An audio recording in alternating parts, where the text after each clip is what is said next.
नमस्कार दोस्तों, कैसे हैं आप लोग। दोस्तों आज हम बात करेंगे रेज्यूमे के ऊपर। काफ़ी सारे भाई कमेंट्स पे पूछते हैं, सर हम जब नए कंपनी में इंटरव्यू देने के लिए जाते हैं या फ्रेशर है चाहे एक्सपीरियंस है, अगर किसी दूसरी कंपनी में चाहे इंडिया हो या किसी फॉरेन कंट्री में हो, अब्रॉड कंट्री में हो, अप्लाई करते तो रेज्यूमे कैसे होना चाहिए। दोस्तों मैं यही कहूँगा, आप अगर एक अच्छे प्रोडक्ट हो तो रेज्यूमे आपका सेल्समैन है। सेल्समैन जितने अच्छा बोलेगा, जितने अच्छे प्रोडक्ट आप शो करेगा, उतने अच्छे वो प्रोडक्ट बिकेगा। मतलब कहने का मतलब साफ साफ है, आपका रिज्यूमे जितना अच्छा बनेगा, जितना फेयर बनेगा, जितना सुंदर लगेगा, उसी हिसाब से आपका सिलेक्शन चांसेस है कंपनी में बहुत बढ़ जाता है दोस्तों। तो ये रिज्यूमे, आपका सर्टिफिकेट, आपका क्वालिफिकेशन, वर्क एक्सपीरियंस बहुत बाद आता है, पहले आता है रिज्यूमे। एक आपके मिरर के जैसे काम करता है आपके रिज्यूमे। तो रिज्यूमे कैसे बनना चाहिए, तो आज हम इस वीडियो में बताऊंगा रिज्यूमे कैसे बनना चाहिए, रिज्यूमे का बेसिक स्ट्रक्चर कैसा होना चाहिए, रिज्यूमे में क्या करना चाहिए, क्या नहीं करना चाहिए, क्या करने से रिज्यूमे और अच्छा हो सकता है, क्या करने से रिज्यूमे सिंपल होगा लेकिन बहुत अच्छा होगा, बहुत इफेक्टिव होगा। तो इस बारे में आज वीडियो में जानिएगा दोस्तों। तो वीडियो को लास्ट तक जरूर देखे रहेंगे। अगर वीडियो अच्छा लगे तो लाइक और शेयर और सब्सक्राइब करना मत भूलिएगा। तो दोस्तों मैं बादल आपको स्वागत करता हूं कनिष्क एचडी चैनल पे। तो बिना देरी किए हुए चलिए शुरू करते हैं। दोस्तों पहले हम बात करते हैं रिज्यूमे की स्ट्रक्चर के ऊपर। एक रिज्यूमे का स्ट्रक्चर कैसा होना चाहिए। काफी सारा रिज्यूमे तो कैसे ही बना देते हैं, कोई भी पार्ट कहीं पे भी डाल देते हैं, तो ऐसे रिज्यूमे इफेक्टिव नहीं होता, किसी कंपनी में इफेक्टिव नहीं होता। जब आप एम्प्लॉयर को एक सीवी भेजते हो तो एम्प्लॉयर जब पढ़ता है वो सीवी को, उसको अपने आप को कैसे प्रेजेंट करते हो रिज्यूमे में पता चलता है कि या कैंडिडेट्स कैसा है और कैसे इफेक्टिव वो काम कर सकता है हमारी कंपनी में, वो रिलेट कर सकता है आपकी रिज्यूमे के लेकर उसे प्रोजेक्ट के साथ। तो दोस्तों पहले हम बात करते हैं स्ट्रक्चरिंग। स्ट्रक्चरिंग के पास जब बात करते हैं रिज्यूमे का पहला जो इंपॉर्टेंट पार्ट होता है, पहले आपका नेम आता है। आपका नेम पहले होना चाहिए रिज्यूमे के ऊपर। यानी ये नहीं कि आप कॉन्टैक्ट नंबर डाल दिए, कहीं पे भी पैराग्राफ डाल दिए, आप नेम बाद में डाल रहे हो या नेम हाईलाइट नहीं कर रहे हो। तो सबसे बड़ा इंपॉर्टेंट होता है आपका नाम। जब आप एक क्लाइंट या एम्प्लॉयर जब आपका इंटरव्यू लेता है, वो आपका सीवी सामने रख के इंटरव्यू लेता है, तो आपका नेम उसका आई कैचिंग होना चाहिए। मतलब उसका जल्दी आपका इमीडिएटली आपका नेम उसको ध्यान में आना चाहिए। नेम के पास दोस्त आता है आपकी कॉन्टैक्ट डिटेल्स।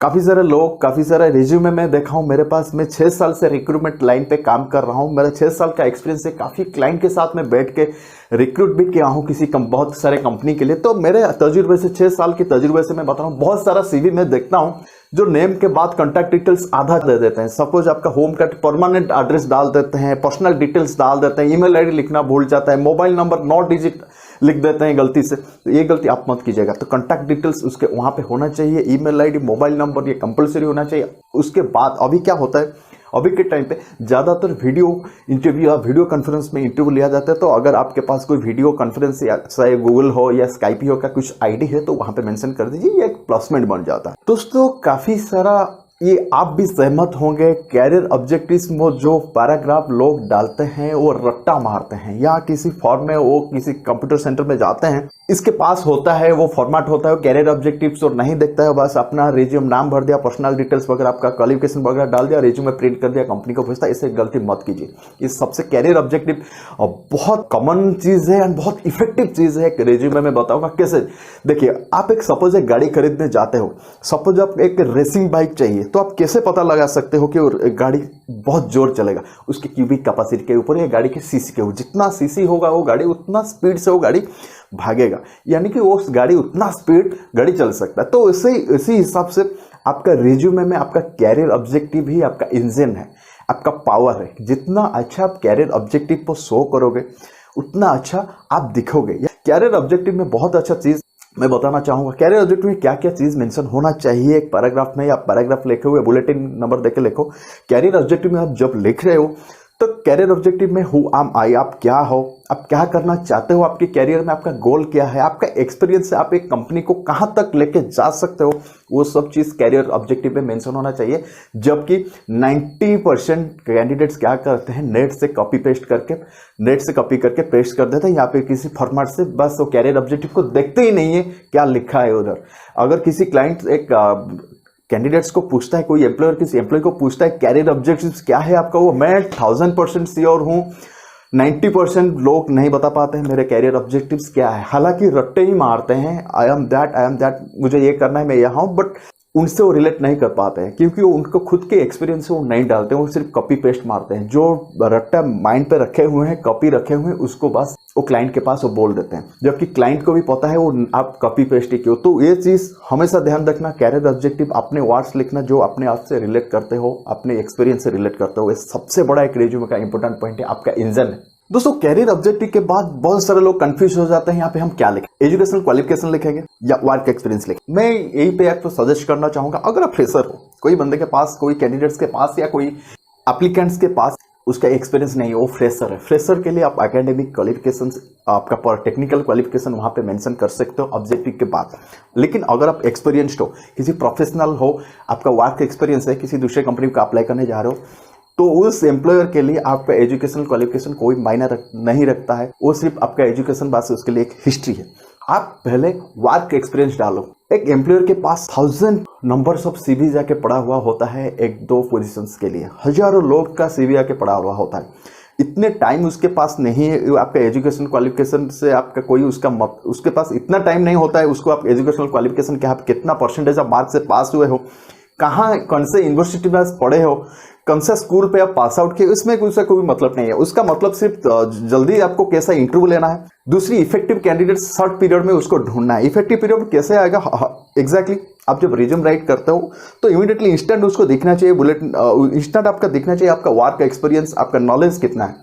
तो पहले आपका वर्क एक्सपीरियंस डालिए, क्योंकि बहुत इफेक्ट करता है। जब आप क्लाइंट आपका रिज्यूमे देखता है, कोई एम्प्लॉयर आपका रिज्यूमे देखता है, सडनली नजर उसका वर्क एक्सपीरियंस पे पड़ना चाहिए कि आप क्या काम किए हो, क्योंकि वो इतना टाइम वेस्ट नहीं करना चाहता। ये सब पढ़ के वर्क एक्सपीरियंस बाद में नहीं देखना चाहता। अगर इमीडिएटली वो देखना चाहता है वर्क एक्सपीरियंस क्या है, क्या आप उस पोजीशन के लिए सूटेबल हो या नहीं। अगर हो तो आपका इंटरव्यू बनेगा, नहीं हो तो रिजेक्शन करेगा।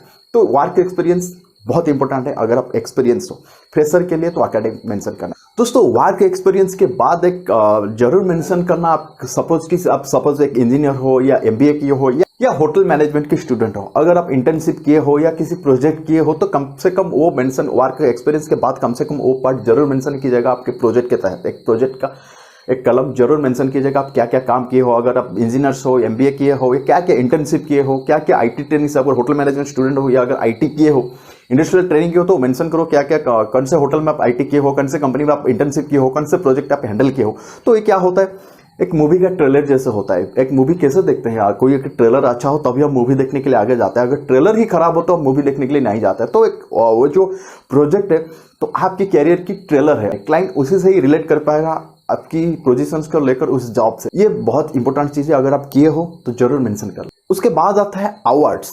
अगर किस कंपनी में हम पहले काम कर चुके हो, चाहे वो स्पोर्ट्स में हो, किसी भी सेक्टर में आप अच्छे हो, आप किस सेक्टर में अगर अवार्ड एंड एप्रिसिएशन आपको मिल चुका है, वो अगर मेंशन कर लिए तो ये चांद पे सुहागा। दोस्तों इसके बाद आपको मेंशन करना है आपका एकेडमिक की क्वालिफिकेशन क्या है।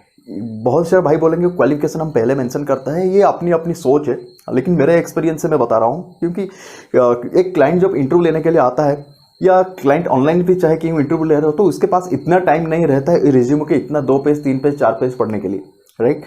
तो वहां पे डालिए, लेकिन टेक्निकल क्वालिफिकेशन हमेशा डालना। सपोज टेक्निकल क्वालिफिकेशन भी किसी चीज में बहुत अच्छे हो, आप लैंग्वेज, वेबसाइट मेकिंग आपको आता है, लैंग्वेज आपको आता है जैसे C++, जावा, ऐसे कुछ लैंग्वेज आता है, या कुछ MS ऑफिस किए हो, माइक्रोसॉफ्ट वर्ड, एक्सेल, पावरपॉइंट किए हो, तो कंपलसरी वो मेंशन करिए।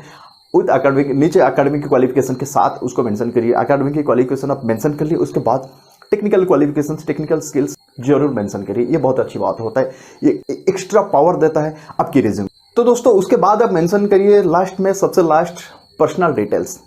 कहीं बहुत लोग पर्सनल डिटेल्स ऊपर मेंशन कर देते हैं नेम के नीचे, लेकिन पर्सनल डिटेल्स हमेशा पीछे मेंशन करिए। अगर क्लाइंट को इंटरेस्ट होगा तभी देखिएगा, नहीं तो नहीं, वो सीवी ड्रॉप करेगा। पर्सनल डिटेल्स में आपका क्या रहा, आपका प्रेजेंट एड्रेस, आप कौन सा सिटी में बिलोंग कर सकते हो, ये सब पर्सनल डिटेल्स में आप डाल सकते हैं। तो दोस्तों ये तो हो गया एक रेज्यूमे का बेसिक स्ट्रक्चर, जैसे कि रेज्यूमे देखने के लिए अच्छा लगे, पढ़ने के लिए अच्छा लगे, इफेक्टिवली वो काम करे। तो अभी हम जानते हैं कि रेज्यूमे में क्या करना चाहिए, क्या नहीं करना चाहिए, किन चीज का ध्यान देना चाहिए, किन चीज को अवॉइड करना चाहिए। तो ध्यान से सुनिएगा दोस्तों, ये काफी इंपॉर्टेंट चीज है। एक रेज्यूमे जब आप बना रहे हैं, हमेशा ध्यान दीजिए जहां पे आप नेम लिख रहे हो, आपका नाम लिख रहे हो, सबसे पहले वो थोड़ा बड़ा होना चाहिए एंड हाईलाइटिंग होना चाहिए। हाईलाइटिंग मीन्स उसको बोल्ड कर दीजिए, थोड़ा उसको फॉन्ट, जो फॉन्ट स्टाइलिंग आप करते हो उसको थोड़ा चेंज कर देती है, जैसे वो अट्रैक्टिव लगे आपका नाम। ये हो गया पहला टिप्स। दूसरा जो टिप्स, आप जब सीवी राइटिंग करते हो, जैसे सीवी लिखते हो, काफ़ी सारा भाई क्या करते हैं, सीवी को स्टाइलिश दिखने के लिए इसका फॉन्ट स्टाइलिश फॉन्ट रख देते हैं। तो इसमें क्या होता है, उस सीवी पढ़ने के लिए क्लाइंट्स को दिक्कत होता है, क्लाइंट कंफर्टेबल नहीं रहता है उस सीवी को या रेज्यूमे को पढ़ने के लिए। तो इसमें क्या होता है, वो रेज्यूमे को ड्रॉप कर देता है, मतलब वो रेज्यूमे को छोड़ देता है। समझ रहे हैं? तो आपको क्या करना है, जो आप सीवी आप टाइप कर रहे हो, सीवी लिख रहे हो या किसी को दे रहे हो सीवी बनाने के लिए, हमेशा वो सिंपल फॉन्ट रखने की कोशिश करो, जैसे सीवी फेयर लगे, सुंदर लगे। तो उसके बाद करते हैं पैराग्राफ की। दोस्तों काफ़ी सारा भाई जब वर्क एक्सपीरियंस डालते हैं, कैरियर ऑब्जेक्टिव्स डालते हैं या फिर कोई प्रोजेक्ट के डिटेल्स डालते हैं, तो पैराग्राफ में लिखते हैं। पैराग्राफ मत लिखो, आप उसको बुलेटिन नंबर के वाइज डिवाइड करके लिखो, आप एक पॉइंट वाइज लिखो बुलेटिन नंबर से। तो इसमें क्या होगा, आप जब पैराग्राफ किसी को देते हो पढ़ने के लिए, तो उसको पढ़ने के लिए टाइम लगेगा। अब जब नंबर में डिवाइड करते हो या पॉइंट वाइज उसको मेंशन करते हो, तो उसको पढ़ने के लिए इजी होगा। ये मतलब इसका फॉर एन एग्जाम्पल देते हैं, आप किसी को सब्जी दे रहे हो, आप खुद पकाओ खुद खाओ, तो ये पैराग्राफ ऐसे ही है। आप पॉइंट वाइज लिख के किसी को सीवी देते हो, पढ़ने के लिए देते हो, तो इसका मतलब यही है, आप सीधा सीधा प्लेट में खाना परोस रहे हो उसके लिए, तो बहुत इजी हो जाता है पढ़ने के लिए। और जो बात है दोस्तों, आपकी रिज्यूमे में हमेशा कीवर्ड डालने की कोशिश करिए। Keyword in the sense, for an example, suppose एक आप होटल मैनेजमेंट की स्टूडेंट है या फिर आप किसी सिविल इंजीनियर या कुछ इंजीनियर है, आप जिसे को सीवी देते हैं, तो आप जब वर्क एक्सपीरियंस मेंशन करते हैं, सपोज आप मेंशन कर रहे हैं मेरा 4 साल का एक्सपीरियंस है दिस होटल में या दिस सेक्टर में या दिस कंपनी में, तो उसको थोड़ा आप कीवर्ड उसमें डालिए। सपोज एक होटल मैनेजमेंट वेटर के लिए मैं बोल रहा हूँ, होटल मैनेजमेंट के स्टूडेंट, सपोज आप वेटर है, तो आप किसी के रेज्यूमे भेजते हैं, आप एक्सपीरियंस में मेंशन कर रहे हैं मुझे इस होटल में 4 साल तक में वेटर का एक्सपीरियंस है, तो उसको थोड़ा रेक्टिफाई कीवर्ड डालिए कि मैं इस होटल में 4 साल तक रेस्टोरेंट में काम किया या बार में काम किया या रूम सर्विस में काम किया। तो ये सब चीज़ कीवर्ड होता है, एक क्लाइंट को रिलेट इमीडिएटली वो कर लेता है, क्योंकि उसको अगर चाहिए होता है रेस्टोरेंट के लिए वेटर, तो उसको हमें इमीडिएटली उसको दिमाग में आ जाता है कि ये एक्चुअली एक कैंडिडेट रेस्टोरेंट में काम किया है, उसको एक्सपीरियंस्ड है, तब हम इसको कंसीडर कर सकते हैं। ये चीज़ को जरूर ध्यान दीजिए। तो दोस्तों आपकी रिज्यूमे और सुंदर दिखने के लिए आप और क्या कर सकते हैं, तो आपके रिज्यूमे में आपका जो फोटो देते हो, तो हमेशा प्रोफेशनल फोटो वहां पे डालिए, क्योंकि बहुत मैं देखा हूँ सीवी में बहुत सारे कैंडिडेट्स क्या करते हैं, टी शर्ट में ग्रूम नहीं होते हैं, उसका बियर्ड होते हैं, मुस्टच के साथ हेयर बड़े बड़े होते हैं, उसके साथ ही फोटो दे देते हैं, तो ये क्या होता है, ये अनप्रोफेशनल लगता है।